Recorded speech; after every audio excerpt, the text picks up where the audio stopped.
Hello students and welcome back. आज के class में हम पढ़ेंगे इंटरनल चेक, जो कि हमारा ऑडिटिंग का टॉपिक है। इंटरनल चेक बेसिकली एक बहुत ही स्ट्रॉन्ग कॉन्सेप्ट है, जहाँ पे ऑर्गेनाइजेशन कोशिश करता है कि एक काम जो है वो किसी एक पर्टिकुलर पर्सन को एलोकेट ना हो। एक काम को दो तीन लोगों को पार्ट पार्ट में एलोकेट हो, ताकि एक व्यक्ति अगर कुछ गलती करे, कुछ फ्रॉड करे, तो वो साइमल्टेनियसली दूसरा व्यक्ति उसको चेक कर ले या उसको रोक ले। या अगर ऑर्गेनाइजेशन के अंदर फ्रॉड करना है तो इन दो तीन लोगों को मिलना पड़ेगा फ्रॉड करने के लिए।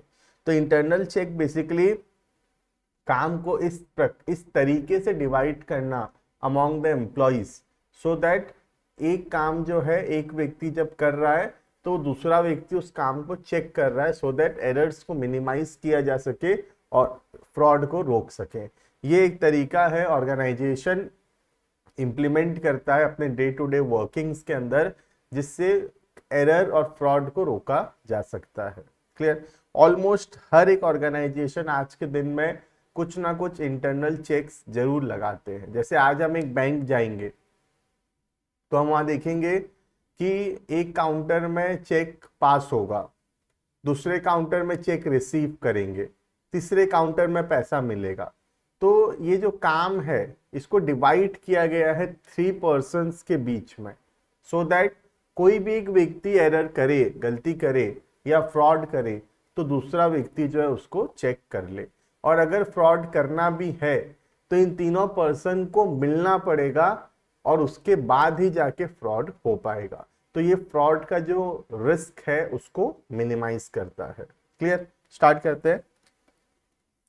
Internal check is a system in which all the transactions of an organization and the related accounting work is divided among the employees in such a manner that work done by one employee is examined independently by another employee.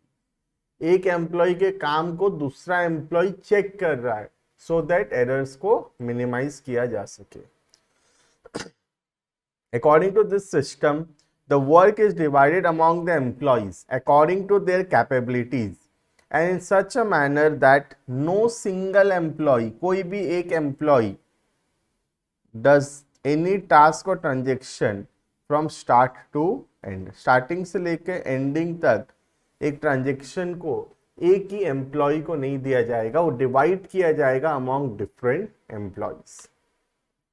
In this manner the complete accounting work in respect of any transaction is not allocated to any single in person. जैसे मैं बता रहा हूं, कोई एक व्यक्ति को पूरा काम एलोकेट ना करना, काम को डिवाइड करना between different employees from the start to the finish. For example in educational institution, अगर एक स्कूल कॉलेज का एग्जाम्पल लें हम लोग, the work of collecting fees from the student is allotted in such a manner that one clerk collected fees, एक आदमी पैसा लेता है from only commerce student, second clerk collects fees only from art student। तो कोई commerce student का पैसा ले रहा है, कोई आर्ट्स का पैसा ले रहा है, ये पैसा को अलग आदमी अकाउंटिंग कर रहा है, अलग आदमी बैंक में डिपॉजिट करने जा रहा है। तो काम को डिवाइड किया गया है between different people. The fees collected by this clerk are entered in the books of accounts by different clerk. Accounting कोई दूसरा आदमी कर रहा है ना, डिपॉजिट करने जा रहा है बैंक में कोई दूसरा पर्सन। तो एक ही काम को डिवाइड करना और थोड़ा थोड़ा सबको एलोकेट करना, सो दैट कोई भी एक पर्सन कोई भी एरर करे, फ्रॉड करे, तो दूसरा आदमी उसको चेक कर ले। If an employee commits any error और fraud in his work, it is immediately detected, it is immediately detected by another employee examining his work। तो अगर कोई भी आदमी फ्रॉड करेगा, एरर करेगा, तो जो दूसरा व्यक्ति उस काम को चेक कर रहा है वो इमीडिएटली उसको पकड़ लेगा। In this manner, in a system of internal check, each transaction is examined side by side. And as a result unless 2 और 3 employees are not working in collusion, 2 या 3 लोग जब तक नहीं मिल जाते, it becomes very difficult to commit frauds. तो fraud तब तक नहीं होगा जब तक 2 3 4 एम्प्लॉय मिलकर फ्रॉड करने का कोशिश नहीं करेंगे, तब तक फ्रॉड नहीं होगा। कोई भी एक इंडिविजुअल पर्सन जो है वो फ्रॉड नहीं कर पाएगा। Internal check has been defined differently by different experts. यहाँ कुछ डेफिनेशंस दिए हुए इंटरनल चेक के, जो मैं ऊपर समझाया वही सब है। 2 डेफिनेशन है, कोई भी एक डेफिनेशन अगर हम लर्न कर सकें तो ये बहुत अच्छा रहेगा हमारे एग्जाम के लिए। क्लियर है? On the analysis of above definition of internal check the following facts come to light. तो ऊपर जो डेफिनेशन लिखा हुआ है उसको थोड़ा समराइज करके यहाँ पॉइंट वाइज बनाया है नोट्स में, देखते हैं क्या क्या है। सबसे पहला, this technique is a integrate part of complete system of internal control. Internal control लगाने का एक तरीका है internal check. This technique is related to the division of work. ये किस पे वर्क करता है, कौन से टेक्निक पे है, डिवीजन ऑफ वर्क पे। ये इसका मेन क्राइटेरिया है, काम को डिवाइड करो between different individuals. division of work among the people maintaining the accounts from the beginning to the end. Third, in this technique no single employee records any transaction. पूरा काम कोई एक employ को नहीं दिया जाएगा, ठीक है। Fourth, in this technique the work done by every employee is examined independently by another employee. एक एम्प्लॉय का काम दूसरा एम्प्लॉय जो है चेक करेगा। In this technique the work done by one employee complementary to the work done by another employee. ठीक है, एक एम्प्लॉय काम करेगा, उसके बाद नेक्स्ट स्टेप जो है वो दूसरा एम्प्लॉय काम करे। कॉम्प्लीमेंट्री मतलब मिलजुल कर काम करना, साथ में काम करना। The aim of this technique is to develop a automatic system for detection of fraud and error. तो इस टेक्निक का ऑब्जेक्टिव क्या है कि फ्रॉड या एरर्स जो है अपने आप डिटेक्ट हो जाए और मिनिमाइज हो।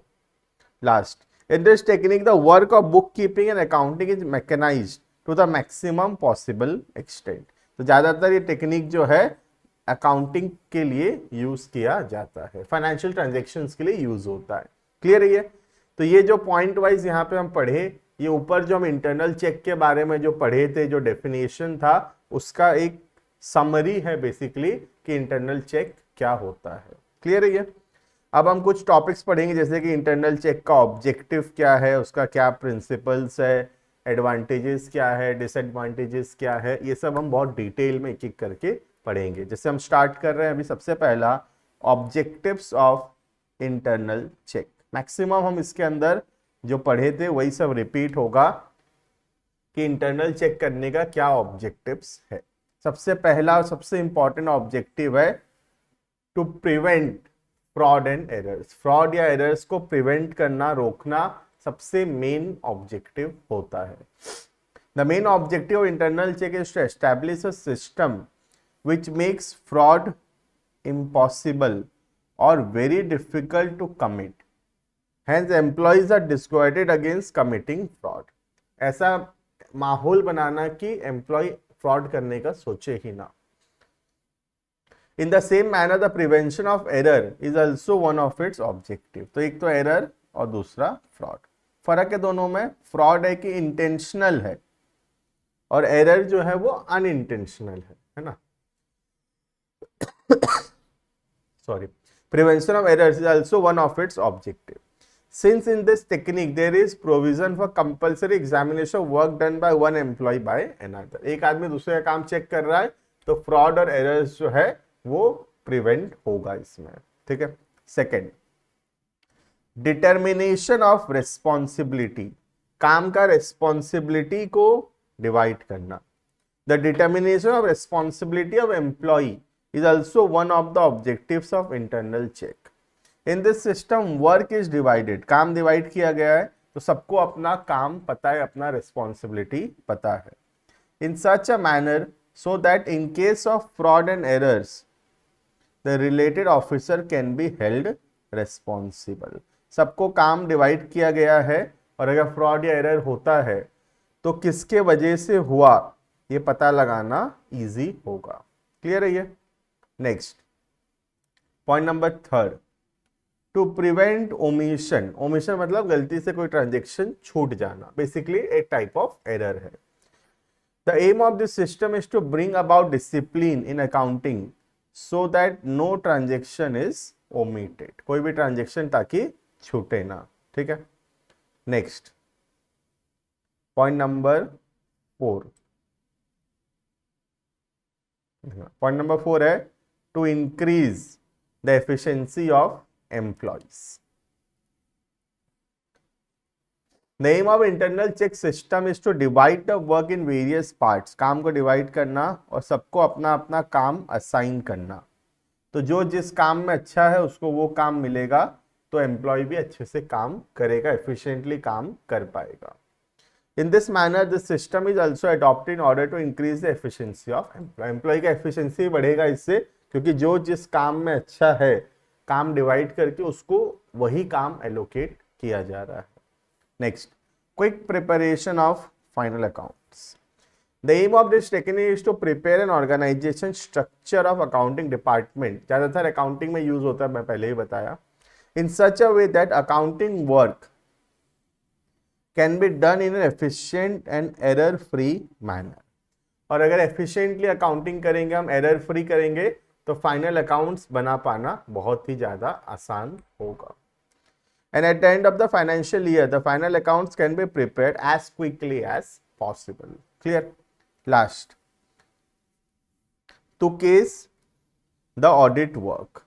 अगर काम ठीक से होगा तो ऑडिट भी इजीली हो पाएगा। ऑडिट क्या है? ऑडिट चेक करना है काम को, और अगर गलती ही नहीं होगा, एरर्स ही नहीं होगा, फ्रॉड ही नहीं होगा, तो ऑडिट का काम जो है बहुत ज्यादा आसान हो जाएगा। The internal check system is also adopted in order to make the audit work easier. Audit का काम आसान बनाता है internal check. In organization where this system is implemented, the auditor can resort to test checking in his examination।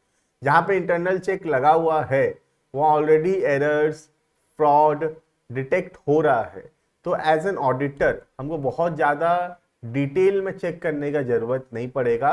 हम थोड़ा sampling कर सकते हैं, 100 में से 2-3 ट्रांजेक्शन चेक कर सकते हैं, टेस्ट चेक कर सकते हैं, और डिटेल में हर एक ट्रांजेक्शन को चेक करने का जरूरत नहीं है। तो ये ऑडिट का काम को आसान बनाएगा। लेकिन अगर जहां पे इंटरनल चेक नहीं लगा हुआ है वहां पे एरर्स, फ्रॉड होने का चांसेस बहुत ज्यादा है, तो एज एन ऑडिटर हमको बहुत डिटेल में वहां पे चेक करना पड़ेगा। हम सैम्पलिंग में नहीं जा पाएंगे, हम 2-4 को चेक करके छोड़ नहीं सकते, हमको सारा ट्रांजेक्शंस को जो है चेक करना पड़ेगा। क्लियर है? तो इंटरनल चेक सिस्टम अगर स्ट्रांग है तो वो ऑडिट के काम को ईजियर करेगा। क्लियर है? तो this is the objective of internal check. Clear है? इस वीडियो को यहाँ पे रोकते हैं। और भी इंटरनल चेक अभी बचा हुआ है, जैसे कि फीचर्स क्या है, एडवांटेजेस क्या है, डिसएडवांटेजेस क्या है, उसके लिए एक हम सेपरेट वीडियो बनाएंगे। बहुत बड़ा टॉपिक है इंटरनल चेक, और एग्जाम में आने का बहुत ही हाई चांसेस है इसका। ठीक है, मिलते हैं नेक्स्ट क्लास में। अभी के लिए इतना। Thank you and bye bye.